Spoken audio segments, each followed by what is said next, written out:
Hi, this is Troy Wolverton with another edition of Video Tech Files. This week I'm talking about Roku's updated line of digital media players, the Roku 2 devices. There are lots of ways these days to get internet content onto your TV.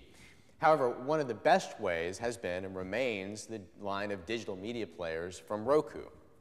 With any kind of digital media player or internet TV, one of the most important things is how many things can you get access to through the device. And in this way, the Roku devices really shine. You can get some 300 different internet channels through the Roku boxes.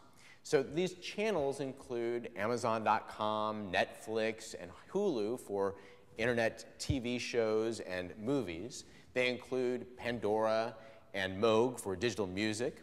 They include picture sites such as Picasa and Flickr, and include sites where you can access your own personal videos or pictures such as Facebook. The channels also include ways to access live sports such as games from Major League Baseball or the National Hockey League, or fights from the UFC.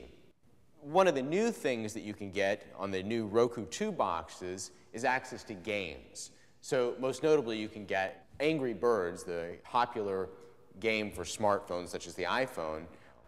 It takes a little getting used to playing the game with a remote control rather than with a touchscreen phone, but it's fun and it works fairly well. Now, you can't get everything through the Roku box. There are some notable absences among the internet channels that it offers. One of the most prominent is YouTube. But the breadth of content that you can get access to and the diversity compared to boxes such as the Apple TV and many of the digital TVs that are out there these days. Beyond the content, the box is a very nice piece of hardware. It's really small. It's much smaller even than the Apple TV box. It is also whisper quiet, no fan running in the background, making noise as you're watching movies. And it's very energy efficient. It uses less than 2 watts of power. It's also really cheap. So you can buy the low-end Roku box for just 60 bucks. For $100, you can get the top-end model, which includes not only the ability to play 1080p videos, but also the motion-sensing remote control, which has some game buttons on it. The remote control costs 30 bucks if you get it separate from the high-end box. Now, like I said, the Roku box isn't perfect.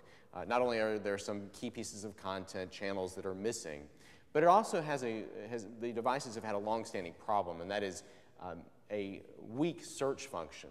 So within, say, the Amazon channel, you can search for videos on Amazon.com, and within the Netflix channel, you may be able to do some searches for particular videos on Netflix. But you can't search across all those various channels for a particular movie that you might want to be watching. Nor can you go into the Roku's channel store and find a particular channel through search. Instead, you have to kind of scroll through them and browse through the different channels. So the Roku 2 boxes aren't perfect. But considering the range of content you can get through them and their low price, they're a great deal. And I recommend them.